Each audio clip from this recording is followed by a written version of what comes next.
তাজিম করো, আমার নবীকে সম্মান করো, কিন্তু ঈসা আলাইহিস সালামের উম্মতরা যেভাবে বাড়াবাড়ি করেছিল, বনী ইসরাঈল যেভাবে বাড়াবাড়ি করেছিল, এরকম তোমরা বাড়াবাড়ি করিও না। কিন্তু এর বাইরে যতটুকু বলা যায় আমার নবীকে আল্লাহ সুবহানাহু ওয়া তাআলা ততটুকু বলার জন্য বলেছেন। এই জন্য আলা হযরত কত সুন্দর করে বলেছেন, সরওয়ার কহো কে মালিক মাওলা কহো তুঝে, বাগে খলীল কা গুলে ज़ेवा कहूं तुझे। सुभान अल्लाह ना। आने हज़रत आज़िमुल बरकत বলতেছেন, হুজুর আপনাকে সালাওয়াত করব, বলবো না মালিক বলবো, কারণ আল্লাহ সুবহানাহু ওয়া তাআলা হচ্ছেন দাতা। ইন্নামা আনা কাসিমুন ওয়াল্লাহু ইউতি। আল্লাহ হচ্ছেন দাতা আর নবী হচ্ছে বন্টনকারী। আল্লাহ হচ্ছেন রিজিকের মালিক আর আমার নবী কাসিমে নিয়ামত।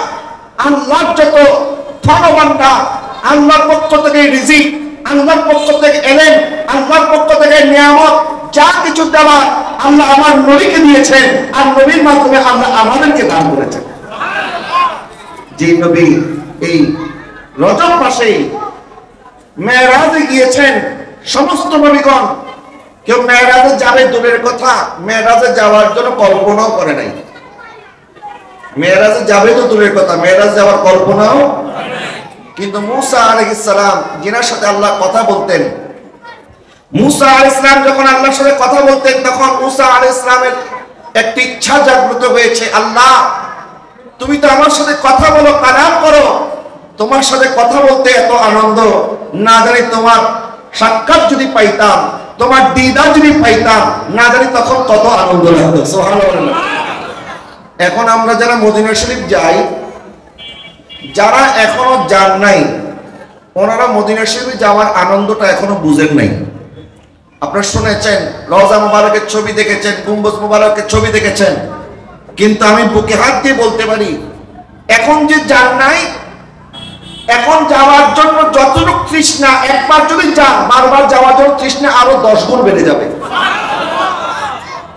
কেন? কারণ এখন তো আপনি শুধুমাত্র চোখে দেখতেছেন, আর মদিনা শরীফ যখন যাবেন, যখন বরকতটা আপনি বুঝবেন। আমার নবী মদিনা শরীফের জন্য দোয়া করেছেন, আল্লাহ আল্লাহুম্মা হাব্বিব ইলাইনাল মদিনা কা হুব্বিনা মক্কা আও আশাদ। আল্লাহ মদিনার জন্য আমাদের ভালোবাসা বাড়ায় দেন। আল্লাহ মক্কার জন্য যতটুকু ভালোবাসা, মদিনা শরীফের জন্য ভালোবাসা আরো বেশি বাড়ায় দেন। নবীজি সাল্লাল্লাহু আলাইহি ওয়াসাল্লাম আল্লাহর কাছে দোয়া করেছেন, আল্লাহুম্মা জাল বিল মদিনা দিফাই মা জাআলতাল মাক্কাতা মিনাল বারাকা। আল্লাহ মক্কা শরীফের মধ্যে যতটুকু বরকত রেখেছেন, আমার মদিনা শরীফের জন্য বরকতকে দ্বিগুণ করে দেন। তাহলে মক্কা শরীফের থেকে মদিনা শরীফের বরকত কি কম না বেশি? এটা আমি আমার বানানো হাদিস বলতেছি না, সহিহ বুখারী থেকে বলতেছি। সহিহ বুখারীর রওয়ায়াত, মক্কা শরীফের মধ্যে যতটুকু বরকত, মদিনা শরীফের মধ্যে বরকত দ্বিগুণ। বলেন মদিনা শরীফের বরকত কি পাইব? দ্বিগুণ। আমি গত 10-15 দিন আগে মদিনা শরীফ থেকে এসেছি।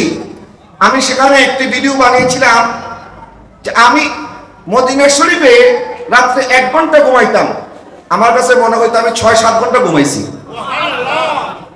সময় যে বরকত, ইবাদতের মধ্যে যে তৃষ্ণা, ইবাদতের যে আনন্দ, আপনি এখনো মদিনা শরীফে হাঁটলে মদিনা শরীফের খুশবুর মধ্যে আপনার কাছে মনে হবে আমার নবী 1400 বছর আগে না, মনে হয় আজকে ফজরের পরে আমার নবী রওজা মুবারকে তাশরীফ এনেছেন।